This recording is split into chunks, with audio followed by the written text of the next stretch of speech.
How are you doing? Well, Matt Lee. how are you? Nice to see Andrea Mitchell here again. Thank you, ma'am. I'm here after a rather big trip. All right, so are we, we're set? Everybody good?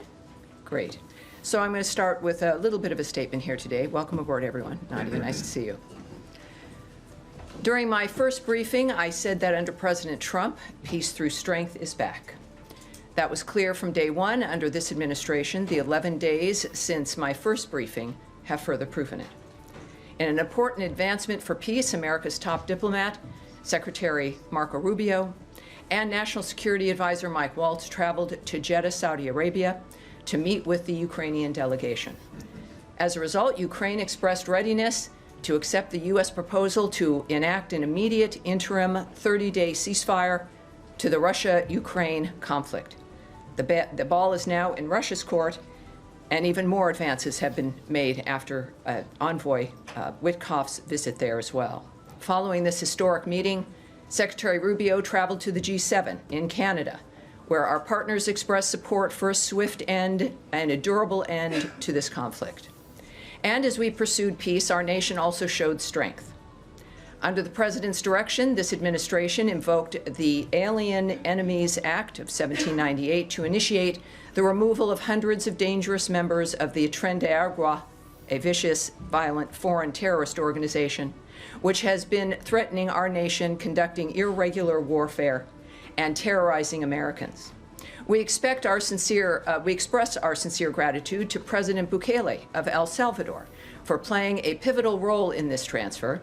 As Secretary Rubio said, once again, President Bukele has shown he is not only the strongest security leader in our region, he is also a great friend of the United States.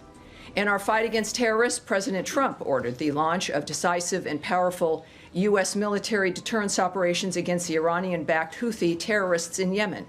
Following the strikes, Secretary Rubio noted that the president, quote, sent a powerful and clear message.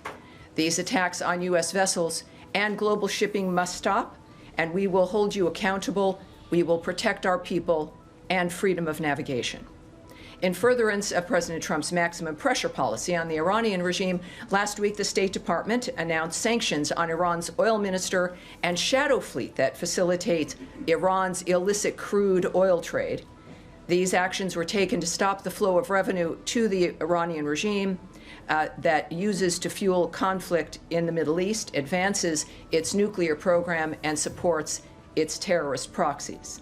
In addition, the State Department will consider revoking the visas of foreigners who have supported Hamas and unleashed anti-Semitic harassment, intimidation, vandalism, and violence on America's college campuses. As Secretary Rubio said on March 6th, those who support designated terrorist organizations, including Hamas, threaten U.S. national security. And we intend to use the department's broad authority to revoke visas when information comes to light indicating a visa holder may be inadmissible or ineligible under U.S. immigration law. Here's the bottom line. Secretary Rubio's State Department remains committed to advancing the national interests of the United States. Peace through strength is back. Not that we have a lot of things to discuss, and I see it all on your faces, but it is good to be back. I've been away for, I don't know, 10 days now or so, but I'm looking forward to answering your questions. We will begin again with Matt Lee. Thank you, Tammy. I had three processy kind of questions, but for the sake of my colleagues, and I know there's a lot to ask, I'll break it down to two. They'll be very brief. All right. One, on the South African ambassador who the secretary declared PNG on Friday. Sure. The South Africans seem to be a little bit miffed that they learned about this from a ex-post, and I understand there was a meeting at which a formal diplomatic note explaining this was handed over. Can you, what day was that, the meeting? Well, it was the same day of Friday. The announcement, yes. So after Secretary Rubio made his decision, our senior level diplomats convoked the South African embassy staff for an in-person meeting at the State Department. At this meeting, our officials delivered the official notification of Ambassador Rasool's persona non grata status, and it was done. Okay, and I understand that his privileges and immunities expire today, and then he has to leave by Friday? That's right. So he has, for these 3 days that passed, he's had his privileges, but those did expire today. And he has, technically it's a week from the notice, and so that expires now on Friday. Okay. He'll need to be out of the country. Okay. And then my second one is what you mentioned before on the AEA, the Alien Enemies Act. As you know, as this building certainly knows, there are several provisions that or several criteria that have to be met in order to invoke this. One is there being a declaration of war with the country in which this force is from, or that the invasion or incursion, or however you want to call it, is being orchestrated or influenced by a sovereign state. Does the U.S. now regard Nicolas Maduro as the legitimate head of state of Venezuela? And secondly, if you do, or even if you don't, are Maduro and the state of Venezuela now covered by the Foreign Sovereign Immunities Act? You know, just before I came up here, my colleague, Caroline Leavitt, had a great deal to say about this. This belongs at the White House. This is a dynamic that's happening out of the White House. This is a legal. Well, but I also, in addition to that fact of referring you back to the White House and to DHS regarding this, this is in the courts. And as you know, I'm not going to pontificate on or guess or muse about what's going on with the courts at this point. So clearly the White House has been very transparent. Caroline was very clear this afternoon about their approach. Clearly, they feel that this is something they want to litigate, and they're going to. And for the good of the American public, it's an important thing to do. Everything we know that the Trump administration is doing, certainly President Trump himself and his team, is in the interest of the United States. I understand that. And that's why he was elected. People are excited about the nature of the actions that we're taking swiftly. And this is one of them, and we will see it play out in court, and that's the extent of what my question is not about. So now there's a third section. I thought you said you were going to forego the third part. No, I'd just like to have an answer to the first question. Does the U.S. consider Nicolas Maduro to be the I'm not going to discuss with you again a national issue that belongs both with the White House and the Secretary himself, so I'm not going to be able to remark on that. All right. Based on the same dynamic here, I guess for the Americas, the situation, Andrea Mitchell, please. This is related to the immigration issue. Sure. And peace through strength. Sure.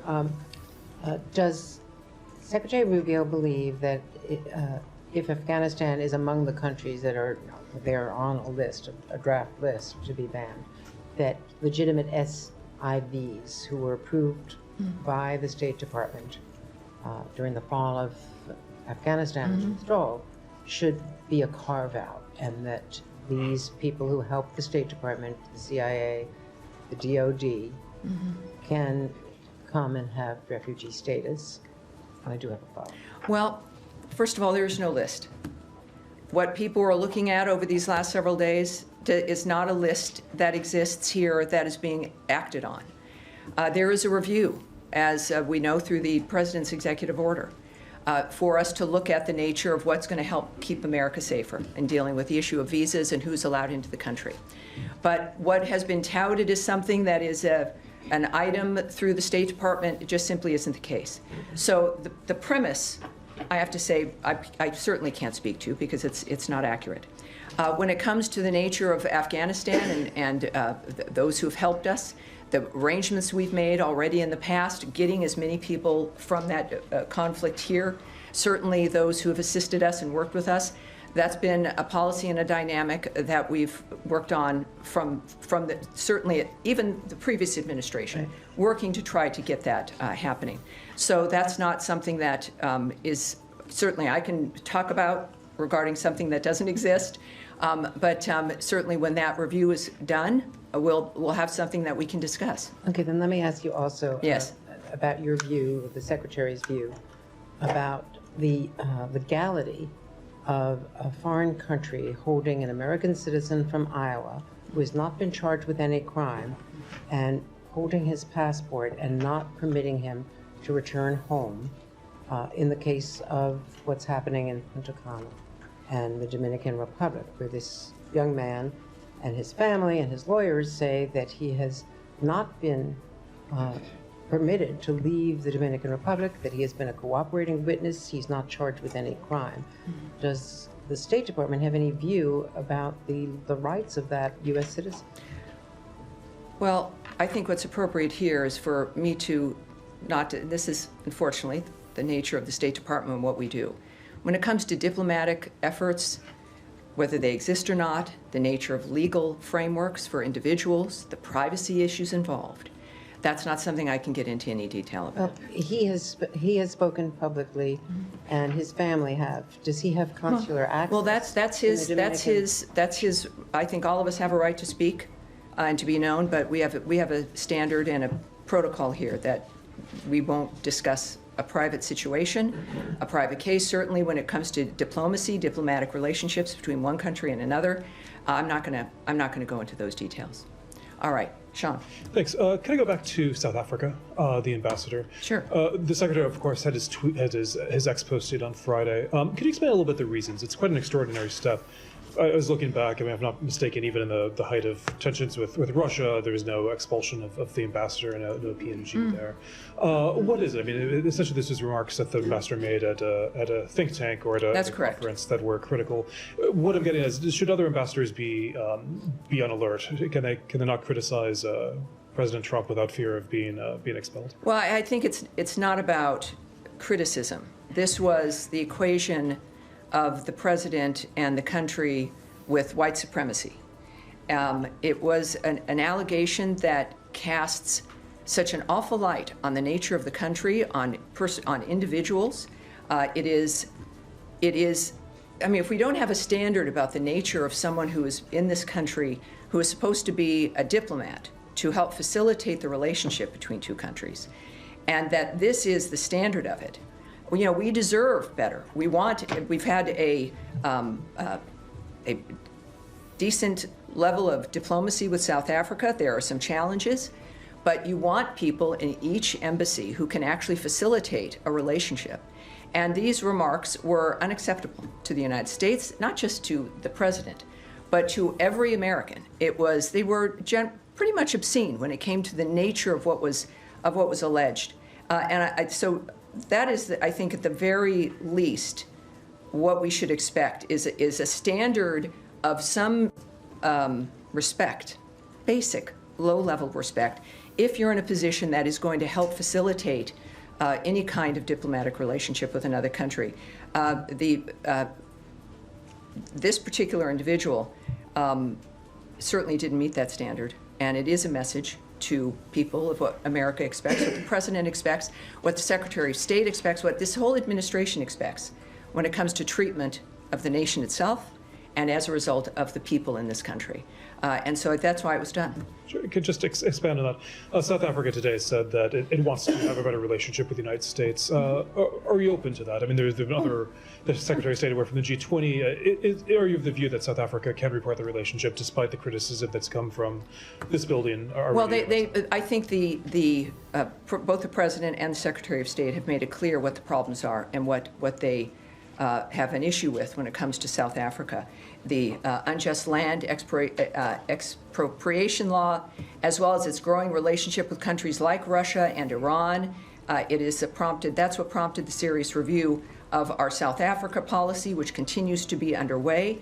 They have taken also, the South African government, aggressive positions toward the United States and its allies, including accusing Israel, not Hamas, of genocide in the International Court of Justice, and reinvigorating its relationship with Iran to develop commercial, military, and nuclear arrangements. So this isn't one just of demeanor or decorum, however they add into it. This is a matter of a nation that is, we've again made it very clear, taking steps that are not in the best interest of providing a safe, secure, more prosperous America, let alone world, when it comes to the decisions they're making. So all of this is under review, but obviously part of it is, within the diplomacy of it, is to encourage a change in policy and posture. Of course that would be the point. The point is to encourage a change. What I've seen with the trips we've made with the diplomatic adventures, of course, as well as the G7 summit in Canada, is the nature of the Secretary of State is to make things better for people. It is not to punish or to target people or countries. It's the nature of changing policy and creating better environments for all of us. And I've seen that in motion in every dynamic. And that's the case here with South Africa as well. Nadia, yes. Thank you so much, Tammy. Good to see you. I have a couple of questions. On Yemen first, what is the U.S. strategy regarding Yemen? Is it degrading the capabilities of the Houthis that they don't pose a threat to U.S. interests, or is it destroying them completely? Because there's conflicting statements from U.S. officials saying, like, we're not going to interfere with the civil war in Yemen. Well, what we've seen, of course, in the past when it comes to the Houthis, it was a tit-for-tat strike. If the Houthis would be sending missiles or attacking both commercial and military ships, what the previous administration did is they would do one strike as a tit-for-tat dynamic. What's happening now is a complete shift when it comes to the nature of why it's going on, which is to stop the assault on the maritime traffic in that area. And up to this point, there's about 174 attacks on American naval ships, which is an extraordinary number of attacks. And this isn't a situation that should be managed. It has to stop. So the message to the Houthis is, if this will end when you end the attack on both commercial and military ships in that region.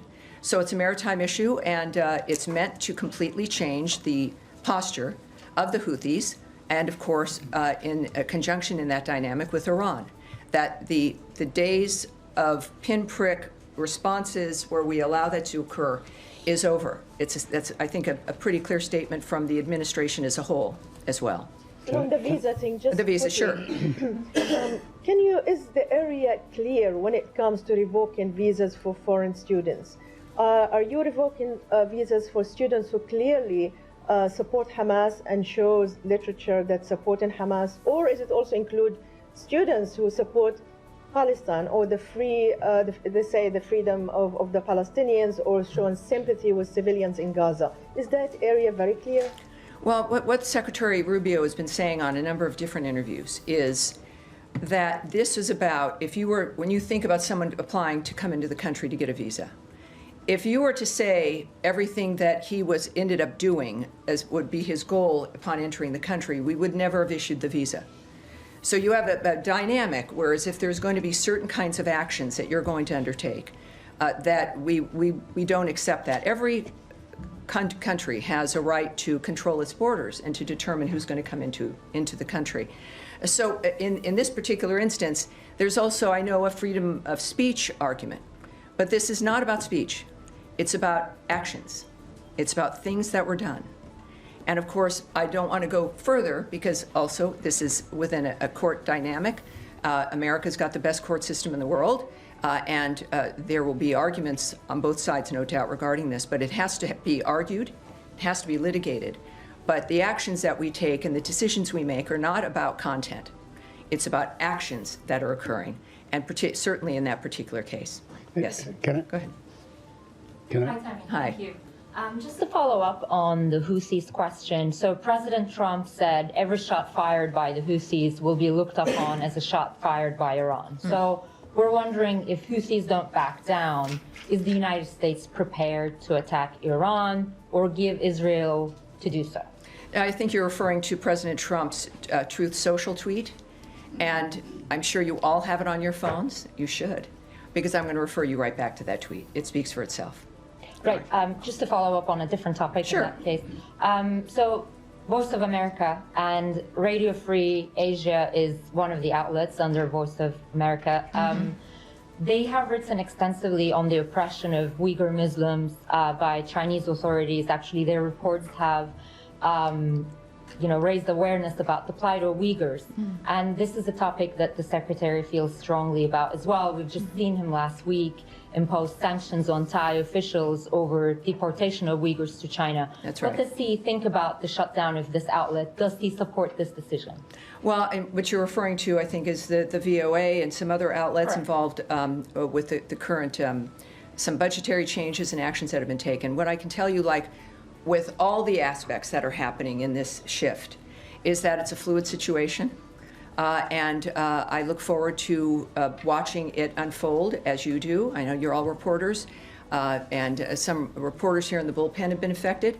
But the fact of the matter is, this is serious business. It's the business of government using taxpayer dollars. So the same standard applies here. And of course, it's just happened.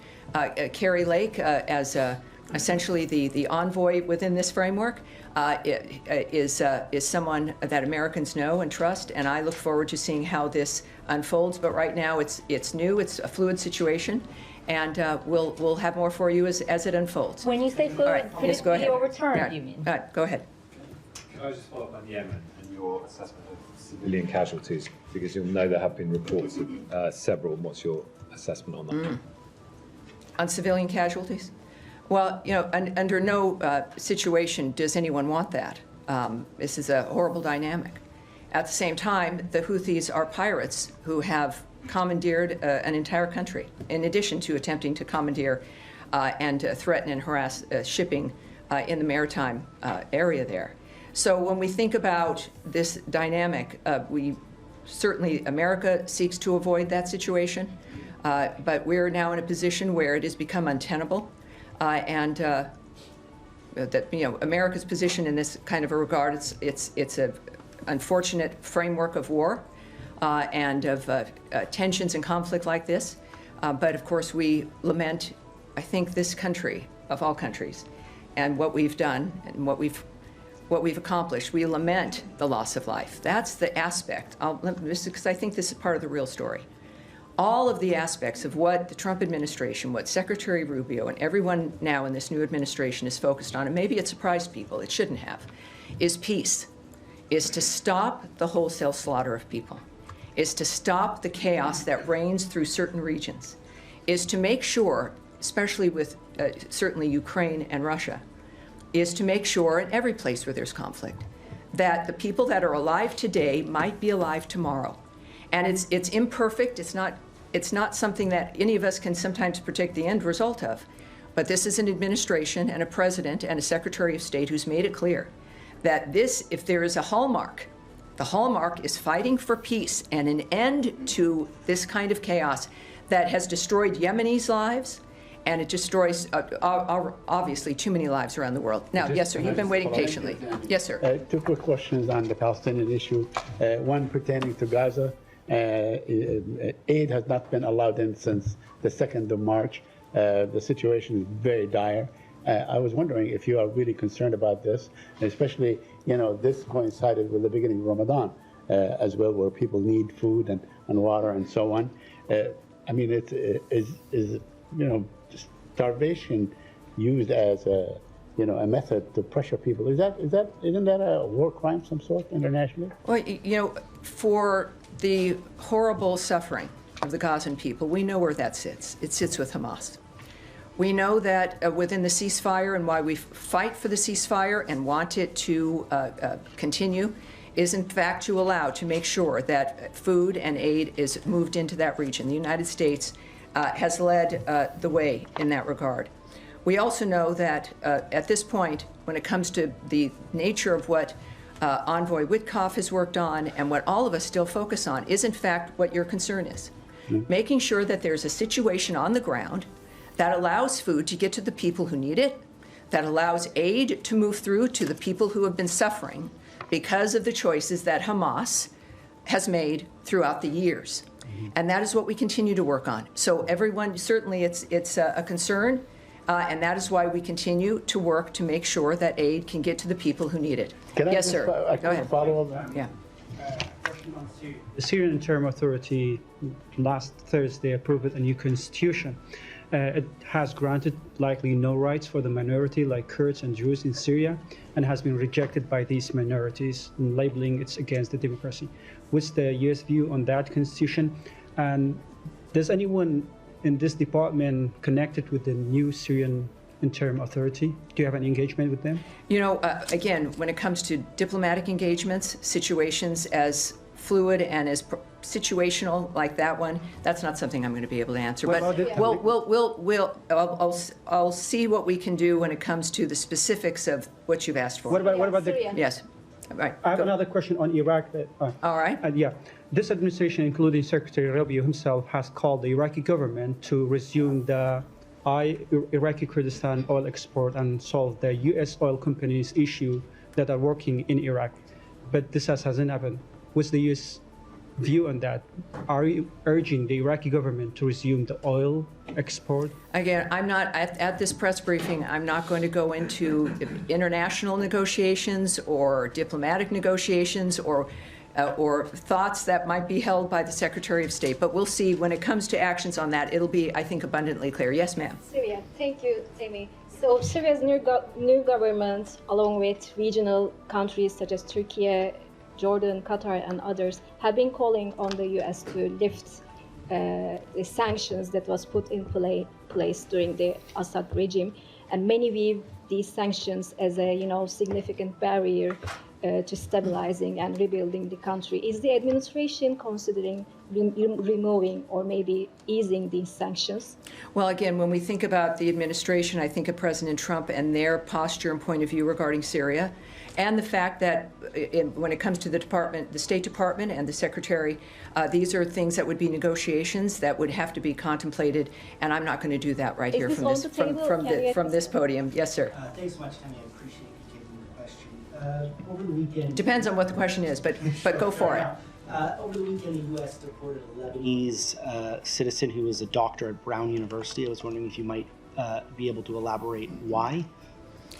That, I would say, when it comes to that kind of action on everything we might discuss, that's the Department of Homeland Security. So that would be them.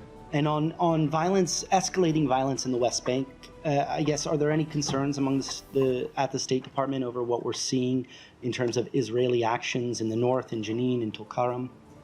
Well, the United States' position, certainly the State Department, is that we stand steadfastly with Israel. Israel has seen certain security concerns that they have, and they're taking actions regarding those security concerns. And we stand with those decisions and what the Israelis choose to do in that framework. Yes, sir. Thank you. Two questions. Changing subject to South Asia. A few days before the elections, President Trump, then as a candidate, had spoken about, expressed concern about attacks on the Hindus in Bangladesh. Now that Secretary has been here for about 60 days, what is his assessment about the situation of Hindus in Bangladesh and what steps he is taking to address President Trump? Secretary Rubio. Well, again, you're talking about President Trump in certain aspects about how the nation and how his administration views the nature of what's happening in another country. And Secretary Rubio, of course, follows through with his vision and the nature of the choices that are made in that regard. But when it comes to, again, negotiations, diplomatic considerations, and the conversations that those involve and what might happen, I don't want to presume here what the outcome will be. You don't want me to either. I think that the best thing to do would be to... Question? I'm sorry? Can I reframe the question? Well, because I'm not. What I'm not going to answer is diplomatic considerations from government to government or attitudes and approaches when it comes to what's happening in a certain country that belong within a diplomatic kind of conversation that clearly I can't speak on, or would I hypothesize about what might happen. So yes, yes, there you go. Yes, ma'am. Go ahead. I have one more Go ahead. question. Thank you, Tammy. Just to follow up quickly on what Hamara was saying about USA GM, Radio Free Asia, Sure. and other news broadcasters, because I think you're going to get a lot of questions about this. Oh, I expect it. I just got back into the country over the weekend. I thought, well, this will be discussed. As you mentioned, it's affected colleagues we know in the bullpen. Yes. Can you just clarify, when you say that you're watching this unfold, do you know if this is something that could be reversed in terms of what they're doing with US? You want me to speculate. No, and I know you know I can't. And I know I come from a background where that's mostly what I did for a very long time. That I can't do here. Okay, so my next question is about something different. The State Department, according to some reporting by the New Republic, terminated a contract to the Yale School of Public Health's humanitarian research lab. They were tracking evidence of the Ukrainian children that have been abducted by Russia since Russia's invasion of Ukraine. Some of that evidence was about to be, from their work, it was about to be transferred to European law enforcement officials. Can you comment at all on whether it is true that this grant was terminated, and whether you have any other comment on that? Well, I can't confirm that, but obviously I'll take it back and I'll get back to you so we can get some details in that regard. Yes, yes, sir. I also have a question on Russia, Ukraine, but before that, let me follow up on Radio Free Europe quickly, from different angle. This administration last month secured one of the reporters jailed in Belarus, was working for Radio Free Europe, and I want to give you credit for that. Now, given how strongly you feel about their cases, can you assure us that you will continue securing the release of Radio Free Europe reporters, one of them in Azerbaijan and other countries, even if you end up defunding them? Well, that's not something I can answer here, again, when it comes to the nature of the choices that will be made. But what I can tell you is that this is a country that has led the way from the very start of radio, of making sure that voices are heard everywhere. That this is something this country can be proud of. And it sits within the framework of what matters to us. At the same time, this nation has to look, and I don't think it's anything to be ashamed of, look to the nature of how America is going to be able to remain strong and safe and secure and more prosperous so that we can continue to move through with foreign aid, with facilitating voices that normally other parts of the world would not hear. It is a part of democracy. And of course, you want every nation to have that kind of commitment as well when it comes to who's able to be heard. So that's a commitment that stands. It is the heart of this nation. And certainly that's not going to be ending. The framework of certain things might change, or how we facilitate them, but certainly not that commitment. And I think we've done a good job of that, and we should all be proud of it as well. My How are we second question, doing? Tammy, on Russia-Ukraine, I was going to actually, that was my original question. Well, I've clearly lost the bucket of issues here as we've gone from a few things back. But go ahead. On reports that the United States pulled back from international group investigating Russian crimes. What is the strategy there, and what message are you sending to Russia, who continues actually committing crimes as we speak? Look, this is we're going to be looking into a number of different things. That's anecdotal. The nature, I'm not familiar with the nature of what happened, so I'm not going to be able to speak to that. Yes, right down the middle here. Yes, sir. Thank you so much. I think, the gentleman in front of you, sir. Go ahead. Thank you, Tammy. Daniele Competangelo for LA7, Italian TV and Primetime Media. So we both were at the G7 the last week. Yes, we were. And the focus was Ukraine. So today in Europe, there was European Council. They met, the foreign minister, and they discussed about Ukraine and the European Union proposals. So it seems like there are Europe is very divided right now, like Italy, Spain, Ukraine, Hungary and Slovakia are more aligned to Trump proposal. It's not proposal, but like plan. And the other ones, more lefties, are like, want to keep giving military aid to Ukraine. So what is what do you, as a State Department, how do you guys will interact with the European right now? Are we going to go for the Trump plans or the European ones? I think we're going to go with the Marco Rubio approach, which is to talk to everybody, which is to put out the new ideas, which is to argue for them on the merits of those ideas. That's what happened at the G7. What happened at the G7 was a collection of people who have very different points of view, some big disagreements, but a direct, specific decision mentioned by the Canadian Foreign Minister Joly that we're going to focus on what we do have in common, what we can get done together, and really the importance of the gathering itself and what we can do together. There's a lot of people, I think, that would prefer us to be distracted by the disagreements. But what I've seen Secretary Rubio accomplish is remarkable, and in different environments where there's negotiations between countries attempting to stop war, a ministers' meeting where they're all aligned in some fashion or another and want to work together but have disagreements. I can say this, fortunately, having been there, is that it's been his voice, and I'm proud as an American that it happens to be the American Secretary of State. It's his voice that has brought conversations together, that has brought groups of people together. And we know this is why you need a State Department and why you need diplomats, because everybody's going to have different ideas. Everybody's going to think there's a better way, and we all have investments in the nature of the outcome. America is the strongest country in the world for a reason. All the combination of things we do, but mostly because we are a nation of merit and arguments and speech and the ability for people to be heard and for all of us to have an open mind. That is what Marco Rubio brings to this debate, especially in Europe where there are disagreements. We will, and he expects to, win people over based on the merits of the arguments that we continue to make every day. And I'm going to leave it there, everyone. I'll see you Wednesday and Friday this week if you didn't get enough. There'll be more to talk about. Thank you, everyone. I appreciate it. Have a great day.